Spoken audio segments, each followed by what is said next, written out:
Hello, my name is Aram Gibson. My mother was Aquila Victoria Gibson, father Colonel Joseph Emery Gibson.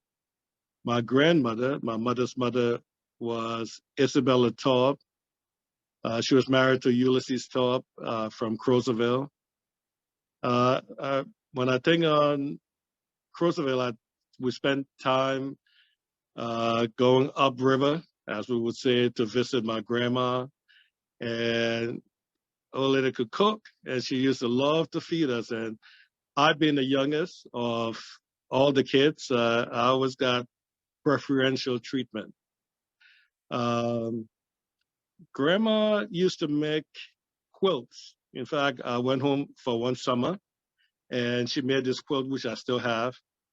And she also made a hat for me. And I hate hats, but I still have that hat until today. I don't wear it, but I have it. I was trying to find it before this interview, but I couldn't because I had moved and have things packed away. But she made hats, rugs, handbags from scraps. She would get different scraps if someone was sewing a dress or pants or suits, all of the scraps of material, she braided them into very fine braids like you braid in the hair. And she would make little rugs for you to put in front of the bed. She made hats. She made handbags. She was very creative. And she would make quilts that would be big enough for your bed, but it was all done by hand. And one thing I remember about my grandmother, she used to drink stout, but she didn't drink the bottle of stout. She would have a spoon that she would drink a stout with, and I said, "What's that?" She said, "It gives you blood, it makes you strong." And when I asked her, "Can I taste it?" She said, "I can let you taste just a little bit." And I was always saying, "It's too bitter, I don't want it." But about a sudden, I don't know how many months that thing went for because she took it like you would take medication. So when I grew up, I said, maybe I should start drinking stuff. Grandma lived to 100, I think 101, if I'm not mistaken. She survived the war, and she died after the war. She was home in Virginia, Liberia. So yeah, Grandma called me AA. Like I said, being the youngest of all my both parents. I didn't catch much discipline from my grandmother. If something happened, I would go to her because in her later days, she stayed with us in Monrovia on Robert Street, Mama Point area. And so I would go to her. When anything happened, I'd go running to her. If I didn't want to run to, if my mom made me upset, I ran to her. So she could never see anything wrong. So that's what I remember about her. Uh, she loved to eat. And I always used to say, I hope I live as long as she did and hope I have strong teeth like her. She never had a cavity. I couldn't understand it. I was young, going to the dentist, and yes, my grandmother never had a cavity. She would brush with a toothbrush, but then she also would brush with rattan. The rattan that normally you can get a whip with. She had little pieces of it, and she said it was good for the teeth. Grandma never had a cavity. Strong teeth, very strong teeth, and she had long hair, very long hair down on her back. And she's kept it gray. She didn't dye hair. Maybe that's where I got mine, keeping my beard gray, keeping my hair gray. My oldest brother hair is darker than mine. And I always joke, I tell you, I'm the older one because he dyes his hair. Grandma never dyed her hair. She just always kept it when it got gray. It became like a silver, and she had very long, straight hair, silver, long hair. Um, well, going up to Crozierville before she moved in town. As she got older, she moved to the city with us. It used to be fun trips to go up river because you went up there and there was a lot of eating, a lot of talking. But then there was not, I remember very young going up there. You didn't really have TV. So late at night, it would be outside. Maybe there might be a fire and people would be talking. And it just, it was it was very nice, as I think back. Because unlike watching TV at 10, 11 o'clock at night and the TV goes off, up there, we didn't, from what I remember, maybe TV came later, but from what I remember, we didn't have TV when we went up there. So it was all about talking, sitting in the living room or sitting outside under the stars with breeze, cool breeze coming, or maybe there might be a fire outside. You're sitting out there by the fire. She would used to love making quotes for people as gifts and rugs to put in front of your bed. Uh, there were little mats that you would put in front of your bed. And cooking, I used to like dry rice. I don't know, for those that don't know what dry rice is, there's a little smoked fish, like hand hog, what's it called? Salt pork, some fried fish, and rice. And oh yeah, spam. You can't forget the little cut up spam up in the dry rice too. So I used to like that. You know, it was quite simple but very, very delicious. A little pepper on the side to spice it up. I think she wanted to be remembered as someone who cared. Because I never saw her upset, and I know we all get upset. She was a very quiet lady, and I never saw her upset. Maybe she just didn't show it, but she always seemed to find the good in people. Uh, it did not matter what happened. She always seemed to not see the negative. So I would, that's one thing I hope that as I get older, I would get to emulate. And I think she would want to be remembered as someone who always saw the best in people, despite their flaws or their problems. Well, my mother, my favorite dish with her was check rice and gravy. Well, it wasn't it's not check rice, coconut rice and gravy, because the beans in the rice are coconut, and she used to make this coconut rice. I'm not sure how she cooked it. You didn't taste coconut in there. I think it was like coconut water, but it had it was coconut rice. It was called, and then some shrimp with coconut on it also. So that was my favorite dish that she would make. She could be a disciplinarian when she wanted to, and she could be a very tough one. So, you know, being the youngest again, if I piss her off, I run to my dad. If my dad pissed me off, I run to her. And like, you know, you look back now, you see, you think about it and you say, wow, I guess that's what children do for survival. When they know to do wrong, go to the next one. Or if I asked her to go somewhere and she said no, then I would go to my dad and he would say, you already talked to your mom? That you can't talk now because you know you already did. You talked to your mom already? Yeah, what she told you? Well, that stands. I said, okay, you know. But my mother, I think, was more of a disciplinary than my dad was. He left everything up to her because she could be a tough cookie. You know, she was a tough cookie. Um, my mother had a way of, she makes all of us upset, but I would never get upset because I always said it's like wasting water on duck back for me. If she wanted you to do something, she had those yellow pads. She would write you a note, a long note about what you should and you shouldn't do. I know my brothers or sisters to see this, especially one of my brothers would get upset. He would get his note and he would be upset. I get my note she writes. She called me, did you get my letter? Yeah. Did you read it? No. Why you haven't read it? I've been busy. I haven't read. This is before she came to live with me. When she would write a letter from Liberia to me. I've been too busy. I haven't had the time. I'll go like 2 months before I open the letter because I knew when I open the letter, there would be things that would be upsetting, like what you should be doing with your life, what you haven't done with your life, and all of this.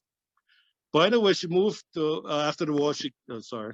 After the war, she came to the U.S. and I transferred jobs to Florida, and she used to stay with one of my sisters, but she moved to Florida with me.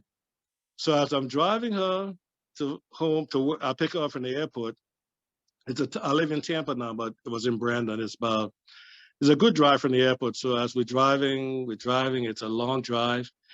And I could see she was getting a little irritated. How far is this going to be? You brought me you brought me from, I think it was in Philadelphia to this bush, because as we're driving the house, I had built a house in Brandon and it wasn't developed then. So just before we got to the house, there were horses and cows on the side of the road. It looked like my mother could not take it anymore. What would happen to me when you go to work? You're not a sick person. You brought me back in the farm with horses. By this time, myself was getting agitated because we're driving for about 45 minutes. And the whole while, she was like, when we will reach? Are we there yet? You know, like a kid, you know, they say the parents take what the kids do when they get older. So we finally got to the house, and she liked it because she had her own little space, her own bathroom on the first floor. And when she wanted you to do things, she would say things like, you just don't know my feelings. I'm sick. I'm dying. So I played a prank on her one day, and she never said that. And my mother was a very strong woman. She got breast cancer at 76. And all of the doctors here in Tampa, they wanted to put her in anesthetic because they said she was taking chemotherapy, she was taking radiation, and she was strong, where younger people couldn't take it. My mother said she's not participating in anything. They didn't bring no guinea pig from Africa for them to experiment on her. I said, they're not going to give you any drugs. They said they just want to monitor your treatment, what you eat and what you do as it happens. And she refused to go through that, to go through the study they wanted to put her in because of her age and how well she would cope with this. So she said that, yeah, we were kind of worried her age to get cancer. And she said, I'm not going to die. God told me I would die at 90 years old. So I said to her, when did God speak to you? When he spoke to Moses at the burning bush. Now, remember now, I'm the youngest child, so I can say anything to my mother. And all she would say, you stupid, you boy. Nobody else could say things to her. So she survived cancer, and she went on. She didn't die from cancer. She survived cancer. But the thing she would do when she wanted to make you do things, you don't know I'm sick. You don't listen to me. So one day I played a prank on her.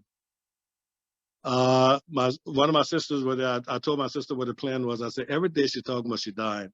So tell her today some people are coming, and we're having guests, but we don't tell her who the guests were.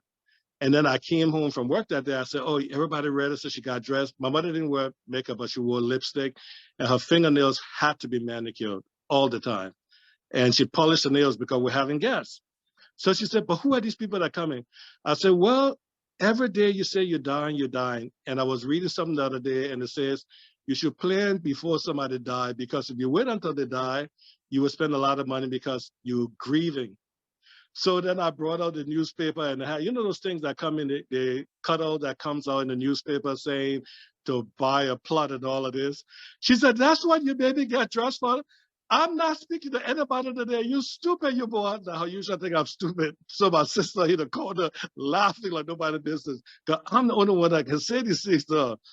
From that day forward, she was 80-something years old. She never said she would die from that day, because I said, once you say you die, we'll start planning your funeral, because you're not coming to die on us, and we have to rush around and do things. So yeah, me and my mother I would have some really crazy jokes for her. And all she would say, you stupid, you boy. I know what wrong with you. You stupid, you boy. So that was my mother and me. You know, I could get away with saying a lot of things. When people wanted to say things, they said, look, go talk to your mom, my siblings. Go talk to your mom, you know, because I will always have something to say to her, you know. But at 91, right, her birthday, January 27, and she died later that year, right after she passed 91. Yeah, that's when she passed. Yeah, you know, because and the thing is, when they diagnosed the cancer, me and one of my sisters were in with the doctor when they said it, and we're going through the treatment. So you know, both me and my sister Aquila Tuda, we were dreaming, because okay, at her age, how is she going to survive this? So the doctor's talking about the treatment and this thing and everything that needed to be done, and she as calm as I don't know what. And me and Tuda, my sister, we are the one that, like, not knowing, trying to stay strong for her. And then we'll come out of the doctor's office, go into the car, and she said, I'm going to beat this. I'm not dying until I'm 90. God told me I'm not going to die until I'm 90. And she always said that. And yeah, so how God spoke to her, when, she never told me when. I always kept asking her, when did he tell you? When he spoke to Moses at the burning bush? And all she would tell me, you stupid, you boy. Joseph Emery Gibson, he was a colonel in the army. He died in 77. I think it was just before I graduated from high school. We graduated 78, so it was 77. Yeah, he didn't like to go to the doctor. My mother would always push him to go. And he used to have mild heart attacks, which we didn't know. He thought he had gas because he hated going to the doctor, and all he would do like to take these things for pills that say when you have gas, when he had pain in his chest. And so finally one time the pain got so much, and when he finally went to JFK, those days JFK was really good, not like today. They found out that he had a condition, a heart problem, and those pains he had been having were mild heart attacks. Luckily, they were not too serious. And so he died at home a few years after he was diagnosed with heart trouble he died in his sleep or so. Yeah, it's all about education. I remember when I wanted to come to the U.S., my mother said, no, you need to go to LU. From LU, you can go to America. I said, I'm tired of this country. I want to go. So what I did was I used to work, and I bought my own ticket to come to America. And I went to St. Paul's College. I was supposed to get a scholarship at St. Paul's because it was connected to B.W. Harris, but that didn't go through. So after my second semester at St. Paul's, I decided I want to go home. That's when you see I don't know if the devil in my mother. She said, "You're not coming home. What are you coming home for? I told you not to go to America, graduate from LU before you go. Now you're there, you will finish what you went for. You finish 2 years, you go home, you will stay right there. I will call every day crying. I won't come home. That country too hot, this country too cold." And during the summer, I went to Cleveland, Ohio, to my sister-in-law, Elton Bass Gibson, was married to my oldest brother. And I don't know if you're familiar with Cleveland. Cleveland, I came from school in Virginia, Lawrenceville, Virginia, with mild winters. And then I'm in Cleveland, Ohio, the snow belt, and it's freezing. And my first job was Church's Fried Chicken. And I walk to work, and I walking back home. I would call, "I'm ready to come home." "You were right." "No, I was wrong. I should have listened to you." "Well, it's too late now. You went there for a purpose. You do what you have to do. If you got to clean the people's bathroom, you clean the people's bathroom. You got to sweep the street, sweep the street. As long as you get an education, that's not your country. When you get your education, then you can come home and bluff. While you're there, you do whatever you need to do to get your education. So they were both strong on going to school. Yeah, they were both strong. Both parents were strong going to school. Like I said, my mother was more the disciplinarian than my dad was. He left it up to her. So you will go running to him, but he will send you right back. He will send you right back to her. "Did she tell you yes?" "Now you can't talk because you lie, you'll be in trouble." She already talked to her. She told you no, right? Okay, so that's what the answer is, no. Right. My favorite Liberian food is palm butter. And coming behind that is some cassava leaf. Yeah, but yeah, give me palm butter any day. I'm getting to like fried okra. I didn't used to like fried okra, but now I'm beginning to like fried okra. Yeah. And fruit will be papa. We had a papa. The strangest thing is, in our yard, we had a mango plum tree and we had a papa tree. I would eat the mango. I never ate papa. Not until I came to this country, I started eating papaya or papa. And now you can't get me to stop eating papa or papaya. Cut it up, put it in the refrigerator, let it be cold, ripe, and just eat that. Great during the summer. I'm here in Florida, so we got summer all year round. Yeah, but papa and palm butter. I live here in Tampa, Florida now. I used to live in New Jersey, work for Morgan Stanley. Morgan Stanley and for Continental. I also worked for Continental part-time. Morgan Stanley was who brought me to Florida. We came to open a call center here in Tampa. And after the call center was open for about 7 years, they decided to shut it down. And I had the opportunity to move back to New York. But by this time, even though when I first moved, I hated Florida, hated Tampa, but after 7 years, it had grown on me. I had done some investments and decided to just stay. And I stayed and continued working with Continental because when I transferred with Morgan Stanley, I transferred with Continental as well. And that's what I work with now. With what Continental and United merged a few years ago. So I work with United now. And I work for United, and my passion is to travel and see the world. I've been to quite a few cities. Some of my favorite cities would be Dubai, Paris, and Brazil. So of course, once you see London, you see Paris, you see Milan, you see it all. So yeah, but I travel a lot now. During my spare time is what I do during my spare time. I did with my father, which I really enjoyed doing, was going to our farm in Bummy Hills. So we'll be going there on the weekend, and up there was so cool. You get up in the morning, the dew falling, and you need a sweater. You pick oranges, tangerines, pineapple, and then make juices from the fruits that were up on the farm. And that's one of the things I say when I retire, maybe the next 5 years. If I'm not, I just pray I have good health. I want to go retire home part-time because the farm is just sitting there now. There's nothing, I went home a couple of years ago. My oldest brother, who passed a few years ago, we're trying to get it open. But because the road is all fixed going up there now. But it was one great memory because me and him would go up because all of the boys were in the U.S. I was the last child, like I said. I was the only one there. So I was the man. I was a teen. Well, he died. So I was a teenager, maybe 15 or so. We'll drive up to the farm. No electric light, no TV. You had lanterns and candles and cool breeze. You're sitting outside and just enjoying nature and eating the fruits on the farm. The cassava they dig up from the thing and they cook it. So those were great memories spending with my father. Yeah. On Christmas, killing a goat. I remember that.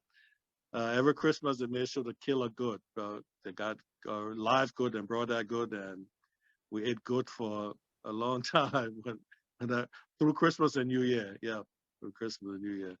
That was one tradition I remember, killing a goat during Christmas. They were married for 30, before my father died. I think it was 37 years. And every anniversary, she used to put these things in this thing in the newspaper about how to keep a marriage. I remember that. She used to put it, she used to, how you call it, put in the newspaper things to do to keep a marriage going and whatnot. I think they will want to be remembered as people who contributed to society by raising a family and keeping a family together, showing them or teaching them the values, treating people the way you want to be treated, and to be remembered as just good, kind, loving people.